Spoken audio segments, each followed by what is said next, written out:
We're trying to do something a little different. We got some football storylines we want to talk about. So I had to bring my guys with me, man. I got my boy, Coach Gil, T. Gill in the building. Tyler, what up? What's popping? What's popping, man? How we doing? Thanks for having me. Big chilling, man. You know, we had to. And then we got Guppy for life, friend of Discord, my boy Matt on the panel, too. What's going on, bro? Not much, man. Just a semi-frustrating day. To say the least, to say the Yeah. least. And of course, we got producer Manny. What's up? What's always, up? Always. My brother in Always. the building. Yes, sir. Yes, sir. All right, man. Listen, I'm off the Happy Dads. Week 1 is starting to put itself into the book. So I want to go around and ask, give me the overreactions real quick. I just want the overreactions. The Bengals game, wow, what the fuck? The Cardinals game, whoa, what the fuck? Tyler, shit, let me start with you, man. What do you think about kind of all the slate of games so far and what's happened? I mean, it's week 1, bro. I think I started to realize this a lot more as I started coaching football again. But, like, man, some weird shit can happen when it comes to the first week of getting together and figuring it out. I don't really have too many, like, overreactions per se. I think the Bengals will be fine. I think, Joe Burrow hasn't had a 4-interception game his whole career. Like, they were still in the game, and he had 4 picks. You know what I mean? He played terrible. The Niners, I bet you they go to Garoppolo by like week 3, maybe. I don't know. Like Trey Lance struggled big time. I think that's always been the verdict though when they went and paid Garoppolo to stay. Falcons look good, man. I watched that whole game. I'm a big Tyrann Mathieu guy. Falcons can move the ball with Mariota, and apparently the Colts can't move the ball with Matt Ryan at QB as they tied the Texans in overtime. So that's a little ridiculous. And then the Chiefs did exactly what I thought they'd do to the Cardinals. So, I mean, really this weekend, I mean, the Giants upsetting the Titans is probably one of the more wild things that happened for me this week because Daniel Jones' cheeks, bro. Cheeks, butt cheeks. Why don't they put Tyrod Saquon is back. Saquon. Oh, he's on my fantasy team too. I'll take it. That's what I'm talking about. The touchdown over 100 yards. And he's helping me fuck up the next guy I'm about to talk to in my fantasy league. Yo, Matt, what do you think? Give me some week 1 overreactions. So my initial overreaction from the 10-in games is that A.J. Brown is the best receiver in the league. All right? The Philadelphia Eagles put up 36 points without getting Devontae Smith and Quez Watkins the ball. We're going to the championship. That's the first thing. Second overreaction, the Cardinals will finish last place in their division. My gosh, I could not believe how bad they are. They look worse than what I think Seattle can look like, which is why I say that. Yeah, they were getting their ass whooped for sure. They got smoked. Mahomes is that dude, obviously. 5 tutties that's insane. Yeah, for a week 1. I think, like Tyler was saying, though, week 1, a lot of especially quarterbacks, just a lot of like rust. Like Joe Burrow, for example, looked really bad, especially in the first half. But we know Burrow's going to shake that off and become what we think he could be. But other than that, can I ask a quick question? What do you guys think about the Baker Mayfield experiment in Carolina? So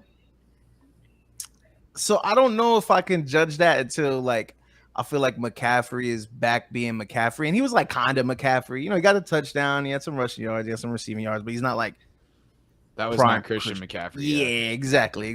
So like he may never be that way again, though, bro. Like it's one of those things where it's like I'm the biggest CMC guy that there is, bro. I love him, and he's the only person that he's the all-time leading all-purpose yards in college football history. And whose record did he beat? Barry Sanders. That's pretty fucking nuts. So you just think about how man, it's sad to watch him not catch 15 balls for 90 yards and run for another 100. And I don't think that's on Baker Mayfield, bro.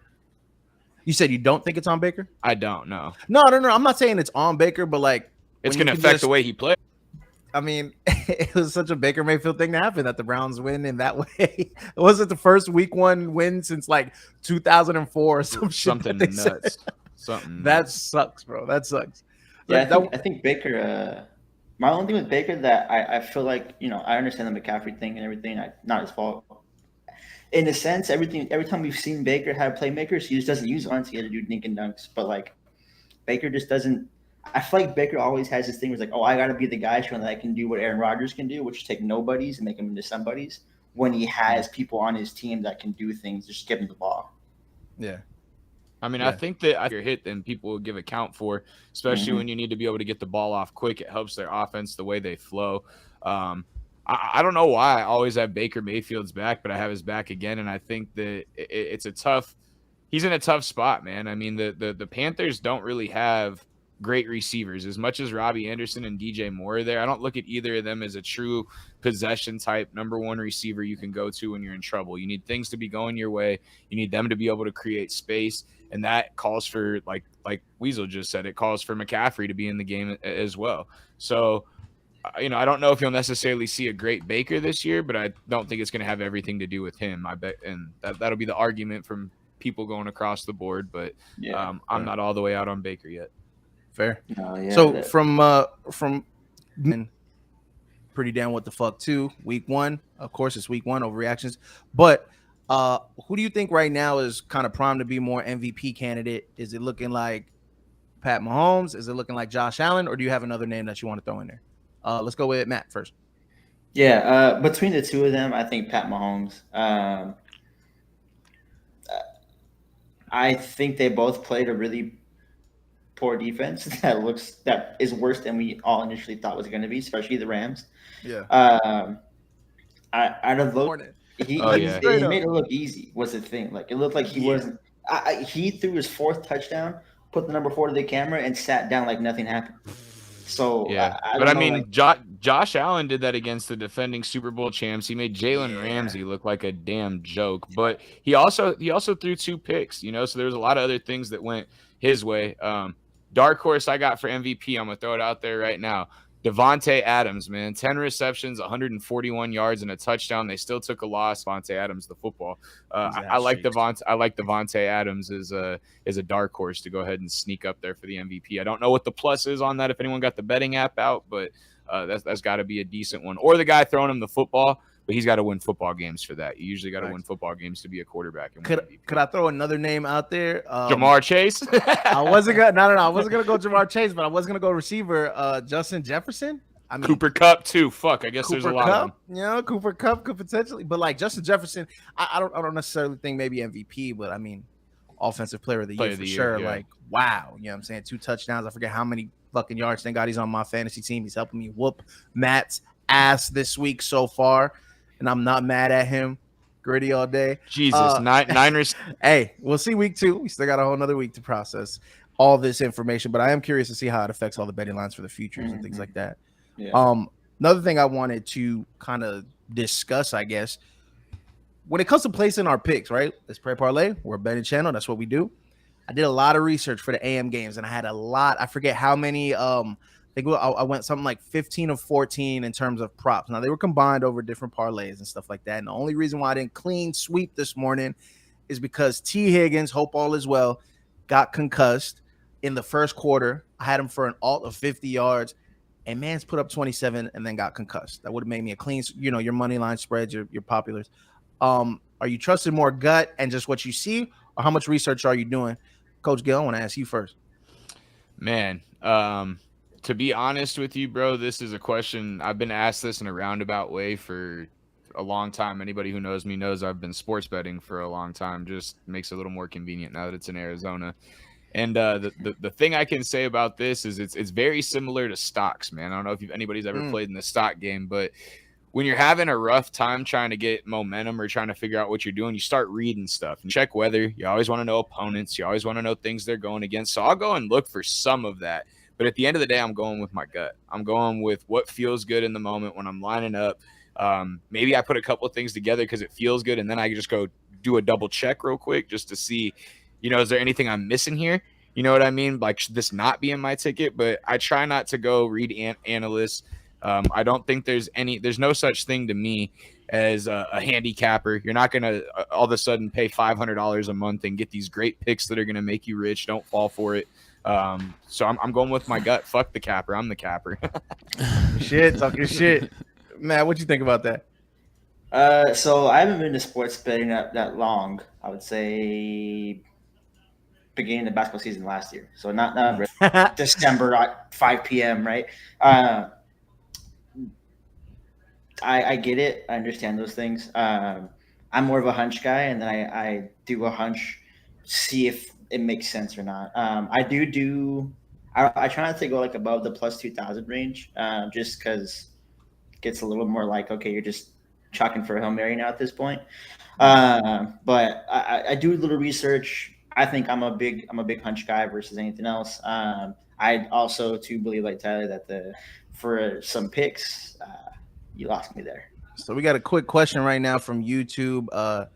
Tana, I don't think I can say the last one on YouTube and Twitch, so we're gonna avoid it. But he says, y'all picking Bucks or the Cowboys tonight? I know where Coach Gill's going with this one. And I'm not gonna lie, I might be on your side tonight. I think I do like the Cowboys to catch the Buck. There's a lot of drama on the Bucks right now. Well, Matt, why don't you go first since they know where I'm gonna head with it? I'll give you my reasoning, but let's see what Matt's got.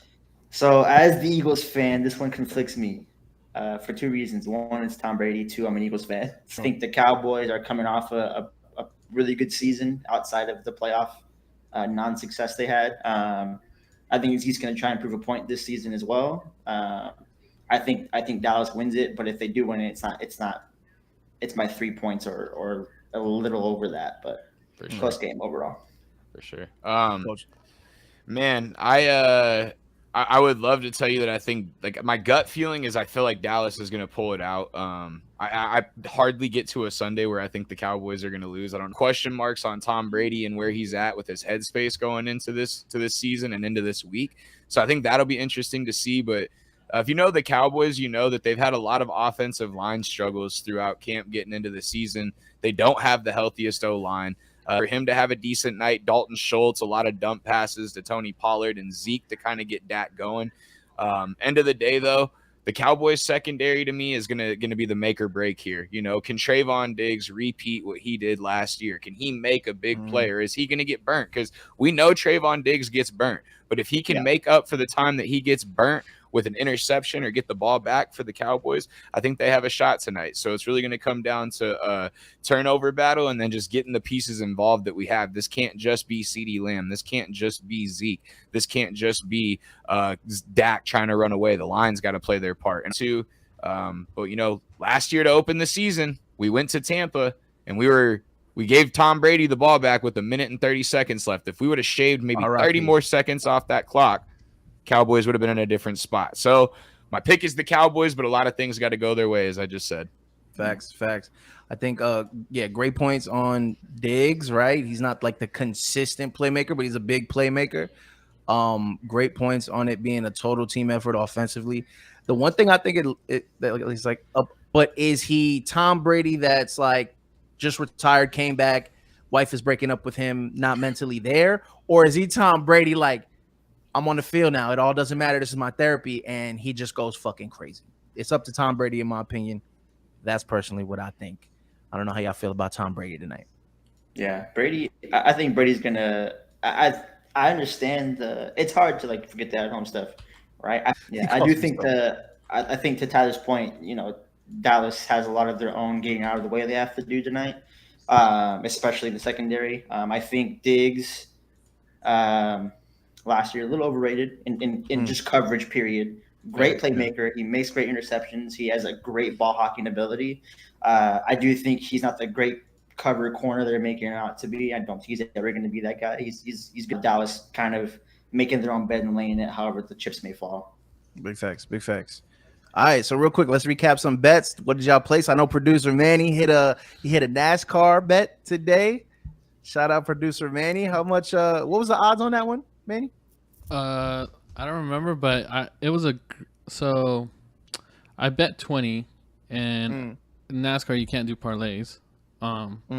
So I put one driver so they have like groups, like this driver should have got it too, but if he was actually behind one guy, so if he actually passed that guy on the last lap, which they were kind of close, I would have got 2 out of both right. Facts. Did you guys see that parlay that FanDuel had to pay out that was like $14 for $1 million? And yeah. It was the biggest thing on gambling Twitter. Yeah. That was the biggest thing on gambling Twitter. So true story, the Discord that was in, Manny, I don't know if you know this, but that was Go Boys. Oh, So no. Go Boys, right when we started Pray Parlay, Go Boys had actually hit a place in their Discord. That was fucking nuts. And FanDuel has been getting it back in blood ever since through baseball. But you couldn't avoid fucking football, FanDuel. You couldn't avoid it. We got it back today. I had the 2 parlays. I had a bunch of props that I put out on the Discord. Shout out to the Discord. I think it was like something like 14 or 15 of them hit. Unfortunately, the big parlay was the RIP for that.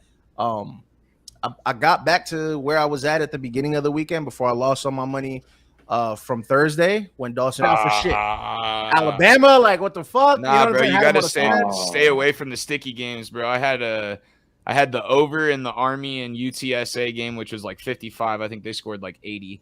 And then I had Wake Forest to cover 13.5. It was a 2-leg parlay.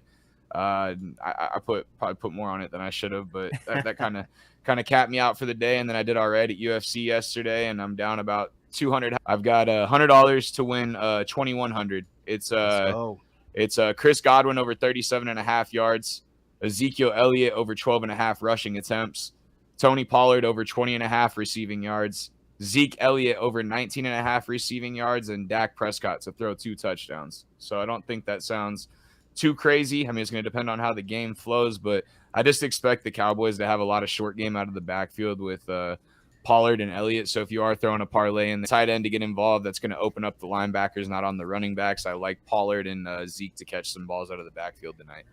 Oh yeah. Make sure you give me a clip at the end of the game, whether it hits or not.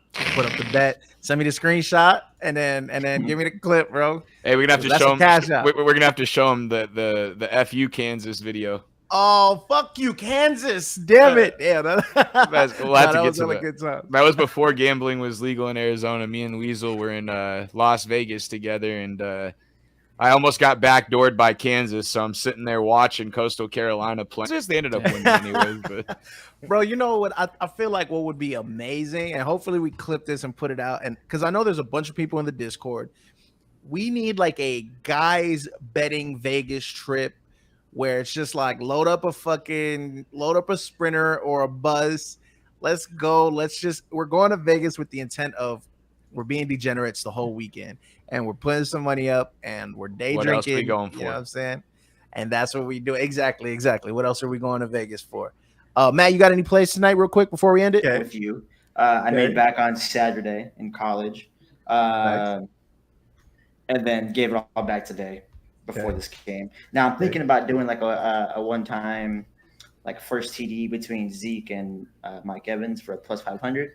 Just because I think historically speaking, Zeke scores the first touchdown for the Cowboys, and historically speaking, Mike Evans scores the first for the Bucks. So I might run with that. I'm not mad at that. I got a very, very simple parlay of Mike Evans anytime, Zeke anytime, and I believe I took was it CeeDee Lamb? It was Godwin. I'm so sorry. It was Godwin. Yeah, I took Godwin over 41.5. That's how you know I'm gonna trying to end the weekend on I'm up. We're there, and I'm up, and I'm hella confident because I put in the research. I'm on the research bandwagon. Shout out props.cash. Use code PrayParlay. You get 25% off your first month. You feel me? Let's plug it up. Shout out to Pusha Pete. Go up there. Check your props out, people. Just check the props out. Do a little bit of research. Go with your gut. Go with your heart. Go with your head. You know what I'm saying? Just because you think it's going to work out, just do a little bit of research.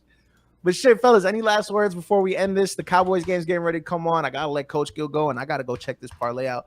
So let's go with T. Gill. What do you think? Any last words? No, man. Happy to jump on the podcast with you, man. Looking forward to some more entertainment, so I appreciate it, bro. Hell yeah, that is T. Gill, Tyler Gill. That is our resident expert for sure, because the resident expert title does not belong to me when it comes to NFL. Matt, any last words? No, same thing. Thanks for having me on. T. Gill, I wish you guys luck because every NFC East team has won today. So if you don't, it's perfect for you guys. But yeah, shout out Pray Parlay, having me on again.